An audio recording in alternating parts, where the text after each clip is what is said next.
All right, so now it is 12:23. I haven't messed with this or anything, so you know what? I got a glove in my pocket. Why burn myself?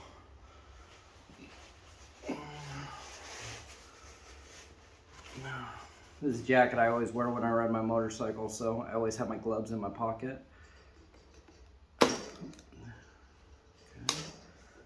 Put my little lid on there. Oh, I see some bubbles. See some bubbles. Oh, that actually looks like it might be warm. Let's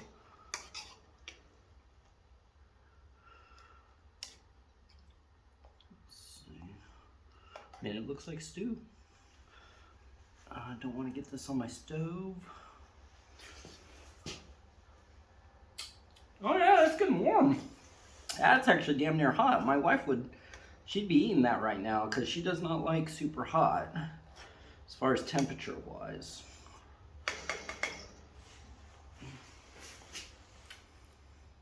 Oh yeah, you can see the steam coming off the fork. That ain't bad. That ain't bad at all. Don't want to leave that like that though.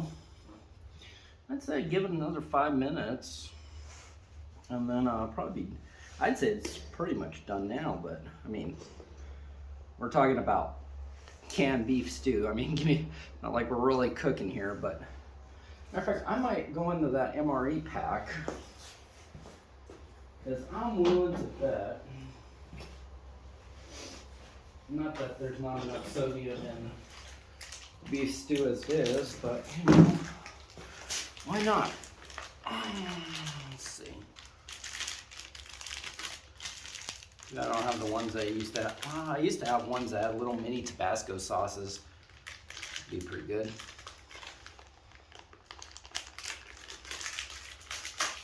Alright, let's see. Apple cider.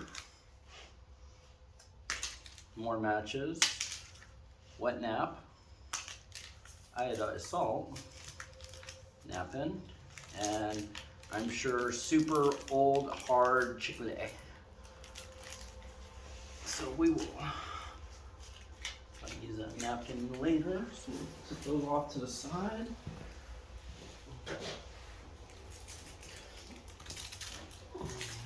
Throw a little bit of salt in there. Like I said, some people would be like, "You're crazy because you really don't need to add salt to that," but why not? I had it, it was already there. Why not?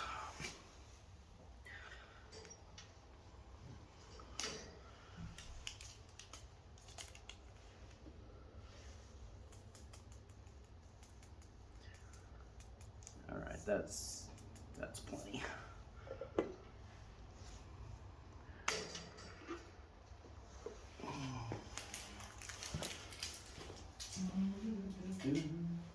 So yeah, so I guess my conclusion is, because that is warm enough to eat the way it is. I told you what time it was. 12:27. I told you when I started. I think about a half hour ago. And you know, in a half hour, got a little meal here. Let's check and see if there's any soot. That's what I'm trying to say. Soot on it, because it wasn't when I started. No, nothing on there. Oh yeah, you can look at that. You can see the steam coming off there. Yeah, that is totally ready. Huh.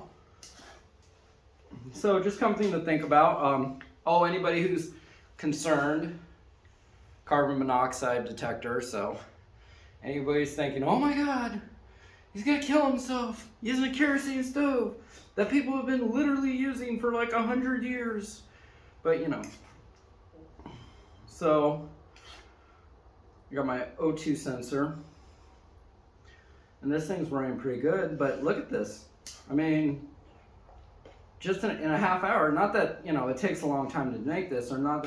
I'm almost willing to bet that if I have a little camping skillet, a little tiny one. I'm almost willing to bet that this one might be hot enough, depending on with the cage on it or not.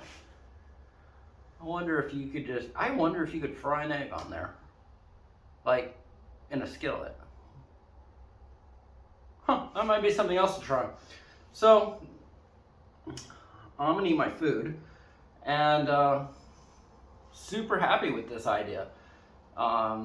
You know, you could probably boil water. That'll probably be one of the next tests I do. I'll probably, you know, eat this, clean it out, throw some throw some water on there, and see how long it takes to boil some water. You know, maybe because this is a pretty good little cage. I mean, I wouldn't say it's super strong, but you know, take a pot, you know, decent sized pot, and a little bit of, you know, some water. Nothing super heavy, but you could probably heat up, you know, water for like cleaning up, taking a shower. Not really taking a shower, but you know, wiping yourself off. If you had a baby, you know, and you had to, you know, clean your baby or whatever, you know, you could warm up some water on this. And like I said, this is just an addition to other things that you should have, I think. But since I bought it already, and I have it, and it's kind of part of my emergency heating system, and like I said, this kerosene is way expensive. So I'm gonna look for a bulk supply, maybe somebody selling it in a pump. That'll cut my costs down a lot. And like I said, this will only be good for 2 or 3 days, because this, you know, to run 12 hours, you're going through basically, you know, let's see, to run 14, 16 hours, you're going through almost a 2.5 gallons of kerosene. So that's a lot of kerosene. But, you know, I think it's pretty handy. And if, like, I tried it, kerosene does not work in the alcohol stove. So that's a no-go. But I also have, because I have, you've seen in other videos, if you've been around a while, I have a Coleman dual fuel. I have the lantern, and I have a dual fuel stove. And that dual fuel will run off gasoline or camping fuel. So, you know, that's pretty cool. And I think I can get a propane adapter. I can get a propane adapter for that and run it off of propane too. So that'll give me another option. But, you know, I might just get, instead of buying the adapter, I might just buy a dedicated propane stove, because, you know, if I get the adapter, that'll be like, I don't know, however much it is. And I'll just buy another stove, and then I'll have another stove, one dedicated for propane, one dedicated for, you know, dual fuel. And then I'll have a backup stove.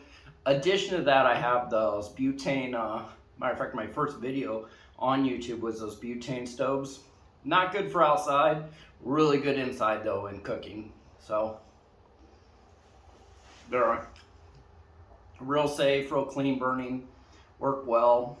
And yeah, I'm super happy with the way this turned out. So if you know, this is a viable option to heat up water, heat up some food. We're heating up food, we're not cooking food. I'll have to try a couple of things to see if we can cook anything. But yeah, very cool. So just stuff to think about. I'll catch you guys later.